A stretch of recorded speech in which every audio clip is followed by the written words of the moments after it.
ഇന്നത്തെ സത്സംഗത്തിൽ നമ്മൾ 36ാമത്തെ ദശകം മുതൽക്കാണ് നോക്കുവാനുള്ളത്. 36ാമത്തെ ദശകത്തിൻ്റെ ആദ്യത്തെ ശ്ലോകത്തിലേക്ക് കടക്കാം. 36ാമത്തെ ദശകം പരശുരാമ അവതാരമാണ് വർണ്ണിക്കുന്നത്. ഇതിൻ്റെ ട്യൂണ് സാന്ദ്രയാണ്. ആദ്യത്തെ ദശകത്തിൻ്റെ ട്യൂണാണ്. നമ്മൾ ഈ ട്യൂൺ പറയുന്നത് വായിക്കുമ്പോൾ ഓർത്തിരിക്കുവാൻ എളുപ്പമുണ്ടല്ലോ എന്ന് കരുതിയിട്ടാണ്. ചിലർ അതിൻ്റെ വൃത്തമാണ് പറയാറുള്ളത്. അങ്ങനെ വൃത്തം നോക്കിയാൽ ഇത് ശാർദൂല വിക്രീഡിതം വൃത്തത്തിലാണ് രചിക്കപ്പെട്ടിട്ടുള്ളത്. നമുക്ക് ഒന്നാമത്തെ ശ്ലോകത്തിലേക്ക് കടക്കാം. അത്രേ പുത്രതയാ പുരാത്വമനസൂയായാം ഹി ദത്താഭിധോ ജാതശിഷ്യനിബന്ധതന്ത്രിതമനാസ്വസ്ഥശ്ചരൻ കാന്തയാ ദൃഷ്ടോ ഭക്തതമേന ഹേഹയമഹീപാലേന തസ്മൈ വരാനഷ്ടൈശ്വര്യമുഖാൻ പ്രദായ ദദിഥ സ്വേനൈവ ചാന്തേ വധം. അത്രേ പുത്രതയാ പുരാ ത്വം അനസൂയായാം ഹി ദത്താഭിധോ. അത്രി മഹർഷിയുടെ പുത്രതയാ പുത്രനായിട്ട് പുരാ പണ്ട് ത്വം അനസൂയായാം ഇങ്ങനെ രണ്ട് വാക്കുകൾ ചേരുന്നതാണ് ത്വം അനസൂയായാം. ത്വം അല്ലയോ ഭഗവാനെ, അവിടുന്ന് അനസൂയാദേവിയില ദത്താഭിധ ദത്തൻ എന്ന പേരില് ജാതഃ അവതരിച്ചുവല്ലോ, ജനിച്ചുവല്ലോ ഭഗവാനെ. അത്രി മഹർഷിക്ക് അനസൂയാദേവിയില് പുത്രനായിട്ട് അല്ലയോ ഭഗവാനെ അവിടുന്ന് ദത്തൻ എന്ന പേരില് അവതരിച്ചുവല്ലോ. ജാതഃ ജനിച്ചു. ശിഷ്യനിബന്ധതന്ത്രിതമന ശിഷ്യന്മാര്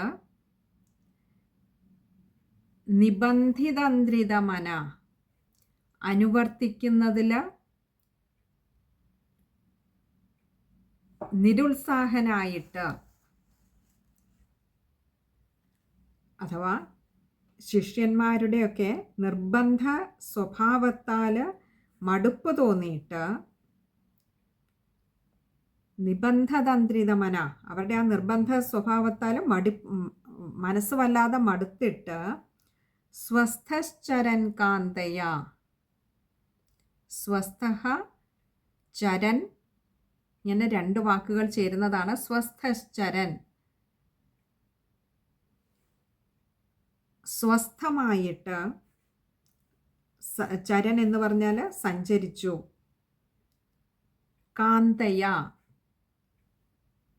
കാന്തയോടുകൂടി തൻ്റെ പ്രിയ പത്നിയോടുകൂടി ആത്മാരാമനായിട്ട്. ഇവിടെ സ്വസ്ഥത എന്നുദ്ദേശിച്ചിരിക്കുന്നത് മനസ്സിന് മറ്റ് വിഷമമുണ്ടാക്കുന്ന എല്ലാ വിഷയങ്ങളിൽ നിന്നും പിന്തിരിപ്പിച്ച് ആ ഈശ്വരനിലേക്ക് മാത്രം മനസ്സിനെ ചേർത്ത് വയ്ക്കുമ്പോൾ ശാന്തമായി, ശാന്തിയായി, സ്വസ്ഥതയായി. അതുകൊണ്ടാണ് ഇവിടെ സ്വസ്ഥശ്ചരൻ സ്വസ്ഥമായി സഞ്ചരിച്ചു. ഭഗവാനെ മാത്രം വിചാരിച്ചുകൊണ്ട് ആത്മാരാമനായിട്ട് തൻ്റെ പ്രിയ പത്നിയോടുകൂടി അങ്ങനെ സഞ്ചരിച്ചു. ദൃഷ്ടോ ഭക്തതമേന ഹേഹയമഹീപാലേന. ദൃഷ്ട എന്ന് പറഞ്ഞാൽ കണ്ടു. എന്താ? ഭക്തതമേന അത്യന്ത ഭക്തനായിട്ടുള്ള, ഹേഹയമഹീപാലേന ഹേഹയം എന്ന രാജ്യത്തെ രാജാവായിട്ടുള്ള, അധിപനായിട്ടുള്ള ആ കാർത്തവീര്യാർജുനൻ എന്ന ഭഗവത് ഭഗവാനെ അങ്ങനെ ഈ യാത്രക്കിടയിൽ അവിടുന്ന് കണ്ടുമുട്ടിയല്ലോ. തസ്മൈ വരാനഷ്ടൈശ്വര്യമുഖാൻ പ്രദായ. തസ്മൈ അദ്ദേഹത്തിന്, ആ കാർത്തവീര്യാർജുനൻ എന്ന ഹേഹയാധിപനായിട്ടുള്ള ഭഗവത് ഭക്തന് വരാൻ അഷ്ടൈശ്വര്യമുഖാൻ, വരാൻ അഷ്ടൈശ്വര്യമുഖാൻ, ഇങ്ങനെ രണ്ട് വാക്കുകൾ ചേരുന്നതാണ് വരാൻ അഷ്ടൈശ്വര്യമുഖാൻ. വരാൻ എന്ന് പറഞ്ഞാൽ വരങ്ങളെ, അഷ്ടൈശ്വര്യമുഖാൻ അഷ്ടൈശ്വര്യസിദ്ധി മുതലായ വരങ്ങൾ കൊടുത്തിട്ട്, പ്രദായ കൊടുത്തിട്ട്, ദദിഥ സ്വേനൈവ ചാന്തേവധം,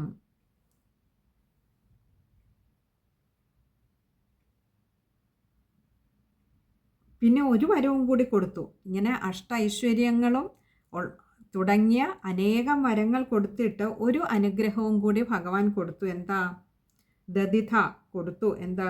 സ്വേനൈവ ചാന്തേ വധം, സ്വേന ഏവ ച അന്തേ വധം,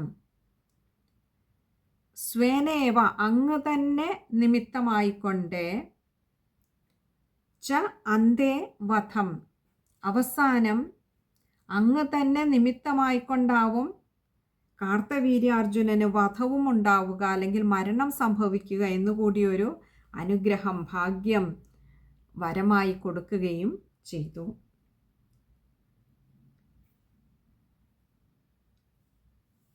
ഇവിടെ അത്രി മഹർഷി തൻ്റെ പുത്രനായിട്ട് ഭഗവാൻ അവതരിച്ചു. ദത്തൻ എന്ന പേരിൽ അവിടുന്ന് അവതരിച്ചു. അതിലൊക്കെ അത്രി മഹർഷി വളരെ സന്തുഷ്ടനായിരുന്നുവെങ്കിലും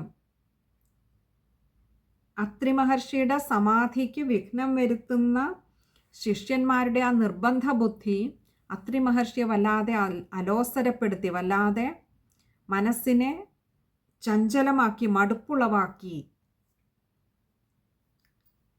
ഭഗവാനിങ്കൽ മനസ്സ് ചേർത്ത് വയ്ക്കുന്നതിന്, അല്ലെങ്കിൽ തൻ്റെ സമാധിഭാവത്തിന് ഈ ശിഷ്യന്മാർ മുടക്കം വരുത്തുന്നു എന്ന് മനസ്സിലാക്കിക്കൊണ്ട് തൻ്റെ പ്രിയപത്നിയായിട്ടുള്ള അനസൂയാദേവിയോട് കൂടി അദ്ദേഹം ആത്മാരാമനായിട്ട് സഞ്ചരിച്ചു. അങ്ങനെ സഞ്ചരിക്കവെയാണ് ഹേഹയ രാജ്യത്തെ അധിപനായിട്ടുള്ള കാർത്തവീര്യാർജുനൻ എന്ന് പറയുന്ന ഒരു വലിയ ഭക്തനെ കണ്ടുമുട്ടുന്നത്.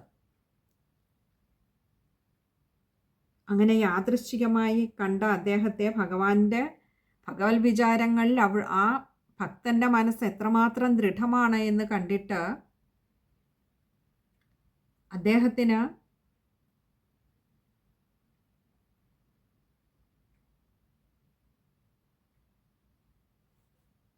വേണ്ടുവോളം വരങ്ങൾ കൊടുത്തു. അഷ്ട ഐശ്വര്യങ്ങളും ഉണ്ടാകട്ടെ എന്ന് തന്നെയല്ല, ധാരാളം വരങ്ങൾ കൊടുത്തു. ഒടുവിൽ ഒരു വരവും കൂടി കൊടുത്തു. എന്താ? അങ്ങ് ഭഗവത് ഭക്തൻ, ഭഗവത് ഭക്തിയിൽ ഇത്രയേറെ മനസ്സുറച്ചു നിൽക്കുന്നത് കൊണ്ട് തന്നെ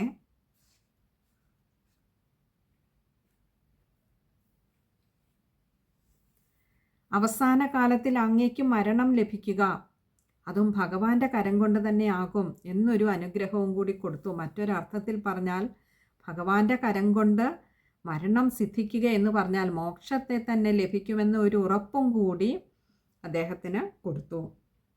ഇനി നമുക്ക് ആ ശ്ലോകം ഒന്നുകൂടി നോക്കാം.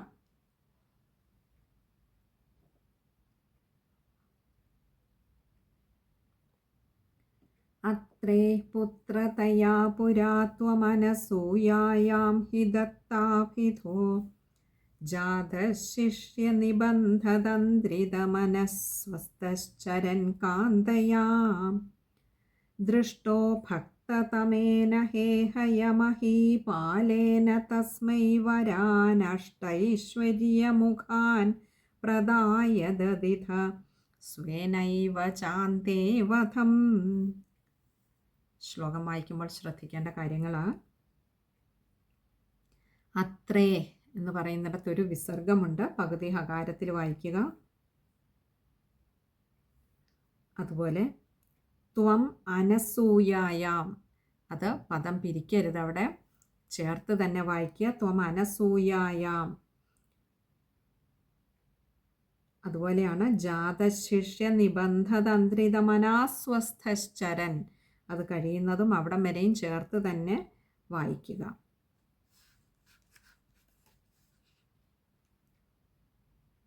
ഇനിയും ചേർത്ത് വായിക്കാൻ പറ്റുന്നില്ല, ശ്വാസം അതുവരെ പിടിച്ചു നിർത്താൻ പറ്റുന്നില്ല എങ്കിൽ ജാതശിഷ്യ നിബന്ധതന്ത്രിതമനാ, അവിടെ ദീർഘവും വിസർഗവും കൊടുത്ത് നിർത്തിയിട്ട് സ്വസ്ഥശ്ചരൻ എന്ന് എടുക്കാവുന്നതാണ്. കഴിയുന്നതും ചേർത്ത് തന്നെ വായിക്കുക.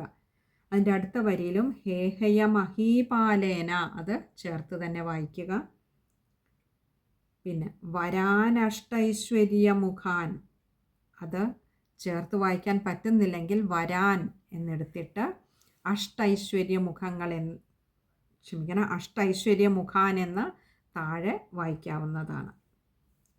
ഇത് ഇത്രയും കാര്യങ്ങളാണ് ആ ഒരു ശ്ലോകം വായിക്കുമ്പോൾ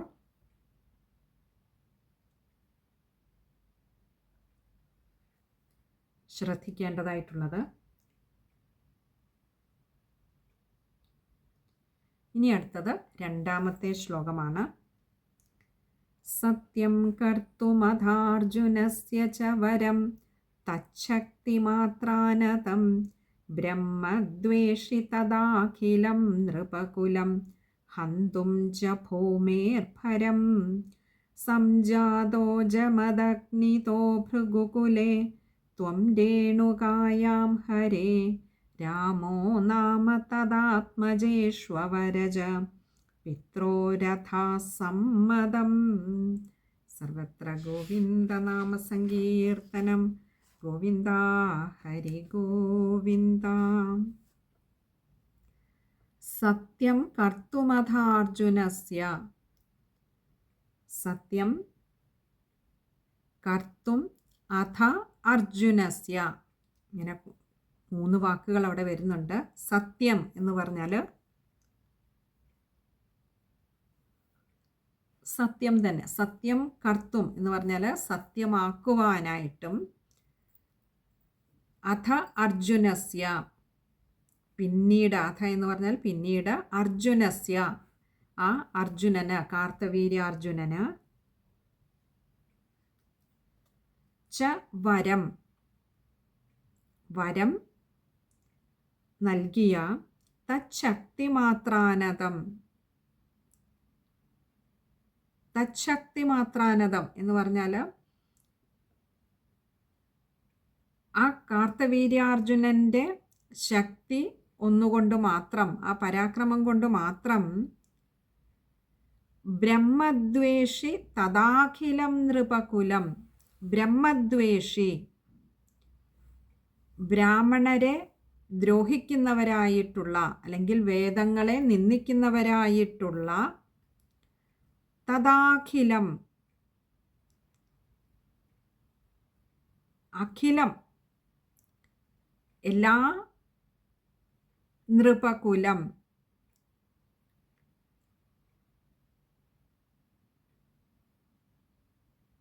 അവിടെയുള്ള രാജവംശത്തിലെ ക്ഷത്രിയരെ,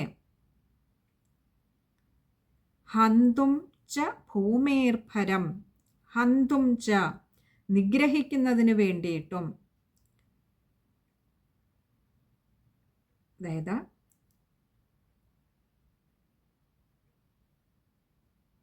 ഭഗവാന് കാർത്തവീര്യാർജുനന് വരമൊക്കെ നൽകിയെന്ന് പറഞ്ഞു അല്ലേ. അങ്ങനെ ഭഗവാന്റെ അനുഗ്രഹം കൊണ്ടേ അവസാനം മരണമുണ്ടാകൂ, ഭഗവാന്റെ കൈകൊണ്ടേ ഉണ്ടാവൂ എന്നൊക്കെയുള്ള അനുഗ്രഹമൊക്കെ കിട്ടിയ ആ കാർത്തവീര്യാർജുനൻ്റെ പരാക്രമം ഒന്നുകൊണ്ട് മാത്രം തന്നെ ആ സമയത്ത് അവിടെ, ആ കാലത്ത് അവിടെ നിലനിന്നിരുന്ന ഒരു ദുരവസ്ഥയെ, ബ്രാഹ്മണരെയൊക്കെ ദ്രോഹിക്കുക, വേദത്തെയൊക്കെ നിന്ദിക്കുക തുടങ്ങിയ കർമ്മങ്ങളിൽ വ്യാപൃതരായിരുന്ന ക്ഷത്രിയരെ, നൃപകുലം രാജവംശത്തെ എല്ലാം നിഗ്രഹിക്കുന്നതിനും, ഭൃഗുകുലേ ഭൂമേർഭരം ഭൂമിയുടെ ഭാരത്തെ ഇല്ലാതെയാക്കുന്നതിനും കുറയ്ക്കുന്നതിനും വേണ്ടി, സംജാതോ ജമദഗ്നിതോ ഭൃഗുകുലെ. സംജാതഃ അങ്ങ് അവതരിച്ചുവല്ലോ, അങ്ങ് ജനിച്ചുവല്ലോ.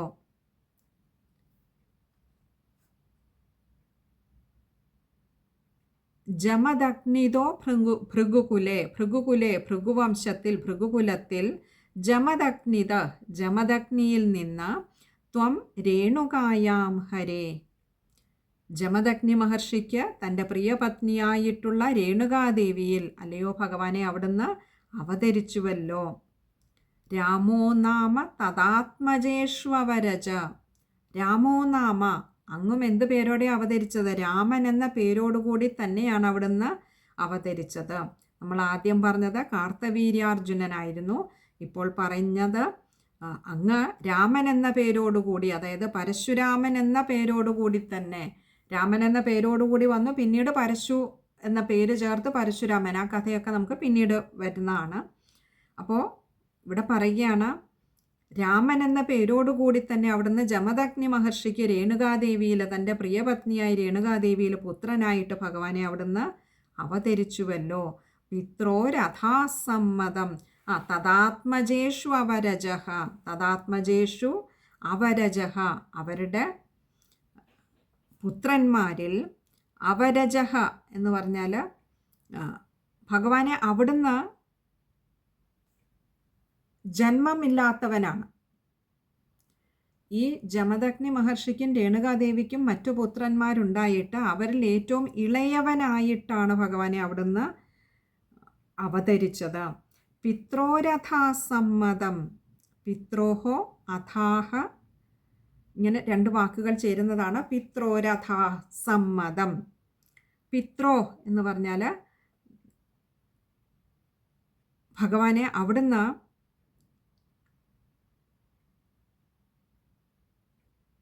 ആ അച്ഛനമ്മമാർക്ക്, തങ്ങളുടെ മാതാപിതാക്കന്മാർക്ക്, അഥ എന്ന് പറഞ്ഞാൽ ഉണ്ടാക്കി കൊടുത്തു, വേണ്ടുവോളം കൊടുത്തു. എന്ത്? സമ്മതം എന്ന് പറഞ്ഞാൽ മോദത്തെ കൊടുത്തു, സന്തോഷത്തെ അവിടുന്ന് വേണ്ടുവോളം കൊടുത്തുവല്ലോ ഭഗവാനെ. അപ്പോൾ ഭഗവാന്റെ ഈ രാമ അവതാരത്തിന്, പരശുരാമ അവതാരത്തിൻ്റെ ലക്ഷ്യം എന്ന് പറയുന്നത് അന്നത്തെ കാലത്ത് നിലനിന്നിരുന്നതായിട്ടുള്ള ബ്രാഹ്മണരെ ദ്വേഷിക്കുന്ന,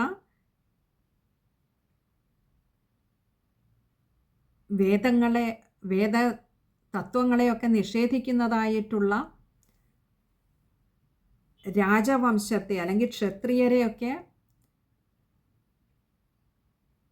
നിഗ്രഹിക്കുന്നതിനും തദ്വാര ഭൂമിദേവിയുടെ ഭാരത്തെ കുറയ്ക്കുന്നതിനും വേണ്ടിയിട്ട് അവിടുന്ന് ജമദഗ്നി മഹർഷിയുടെയും രേണുകാദേവിയുടെയും പുത്രനായിട്ട് രാമൻ എന്ന പേരിൽ അവിടുന്ന് അവതരിച്ചുവല്ലോ ഭഗവാനെ. എന്നിട്ട് ആ അവതാരത്തിൽ അവിടുന്ന് അച്ഛനമ്മമാർക്ക് വേണ്ടുവോളം സന്തോഷത്തെ കൊടുക്കുകയും ചെയ്തുവല്ലോ. ഇനി നമുക്ക് ആ ശ്ലോകം ഒന്നുകൂടി നോക്കാം.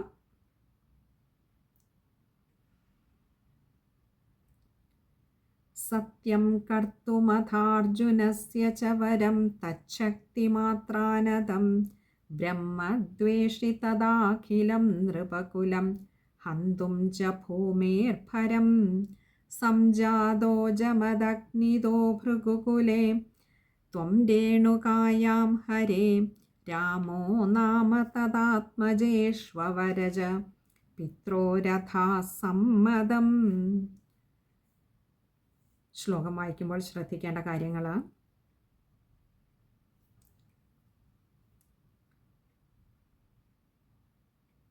സത്യം കർത്തും അഥ അർജുനസ്യാണ്, അതുകൊണ്ട് തന്നെ മായയുടെ ആകാരം ശ്രദ്ധിക്കുക. കർത്തും അഥാർജുനസ്യ ച വരം, അതുപോലെ തദാത്മജേഷു അവരജ, തദാത്മജേഷു അവരജഃ ആണ് ശ്വ എന്ന അക്ഷരത്തിന് അകാരം കൊടുത്ത് വായിക്കുക. അതുപോലെ പിത്രോരഥാസമ്മതം, രായ്ക്ക് ആകാരം കൊടുക്കുക, അഥാണ്. അതുപോലെ ചില ഗ്രന്ഥങ്ങളിൽ പിത്രോരഥ എന്ന് വിസർഗം കൊടുത്ത് എഴുതിയിട്ട് സമ്മതം എന്ന വാക്ക് വേറെയായിട്ടാവും എഴുതിയിരിക്കുന്നത്. ചില ഗ്രന്ഥങ്ങളിൽ അത് ചേർത്ത് എഴുതിയിട്ടുണ്ടാവും. ചേർത്താണ് എഴുതിയിരിക്കുന്നതെങ്കിൽ സ കൂട്ടക്ഷരമായിരിക്കും, വായിക്കുമ്പോൾ ശ്രദ്ധിക്കുക. ഇനി അതല്ല എങ്കിൽ പിത്രോരഥ എന്ന് പറയുന്നിടത്ത് വിസർഗം വരും. അതുകൊണ്ട് പകുതി ഹകാരത്തിൽ വായിക്കുക. ഇവിടെ ഭഗവാന്റെ അവതാരമായതുകൊണ്ട് തന്നെ സർവത്രയുണ്ട്. സർവത്ര ഗോവിന്ദനാമ സങ്കീർത്തനം, ഗോവിന്ദ ഹരി ഗോവിന്ദ.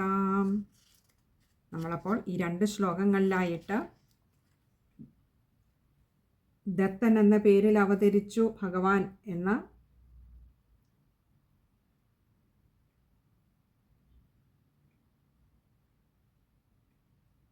പറഞ്ഞു. ആ ദത്താത്രേയ മഹർഷി തന്നെയാണ് എന്ത് അനുഗ്രഹം കൊടുത്തത് കാർത്തവീര്യാർജുനന്?